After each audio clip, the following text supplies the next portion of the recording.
ఈరోజు మనం జిల్లా గోడి పిచ్చి రిపోర్ట్ చేయడానికి వెళ్తున్నాము. ఈరోజు వాతావరణం అనుకూలంగా ఉండడం చేత, బాగా ఎండగాయడం చేత పిచ్చి కొంచెం సిద్ధంగా ఉన్నట్టుంది. ఇది బద్ది.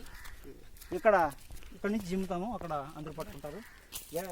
నిన్న ఈరోజు ఎండ ఎక్కువగా వేయడం వల్ల కొంచెం చాలా బాగా అనుకూలించే అవకాశం ఉంది. స్కోర్ కూడా అత్యధికంగా రాబట్టచ్చు. మొదట బ్యాటింగ్ చేసిన వాళ్ళు, మొదట జిమ్మిన వాళ్ళు అధికంగా స్కోర్ చేసే వీలుంటుంది. అవుట్ ఫీల్డ్ వల్ల చూస్తే స్క్వేర్లో అవుట్ ఫీల్డ్ కూడా చాలా బాగుంది. అక్కడక్కడ చెత్త మాత్రమే ఉంది, దానికి వచ్చిన ప్రాబ్లం ఏం లేదు. ఇప్పుడు ఈ విధంగా ఎక్కడి నుంచి జిమ్మితే ఆడవాళ్ళు పట్టుకుంటారు అన్నమాట. ధన జిమ్ముతున్నాడు,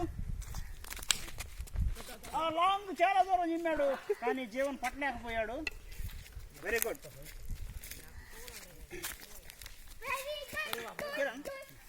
ఇప్పుడు ఈ మ్యాచ్ పట్ల నీ ఉద్దేశం ఏమిటి, ఎలా అంటావు?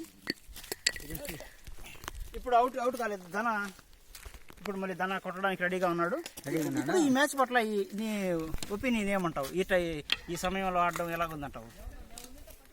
ఇటువంటి మ్యాచ్ ఆడడం వల్ల చాలా యూజ్ కాదనమాట. ఇది పాఠశాల మ్యాచ్, దీన్ని మర్చిపోకూడదు అనమాట.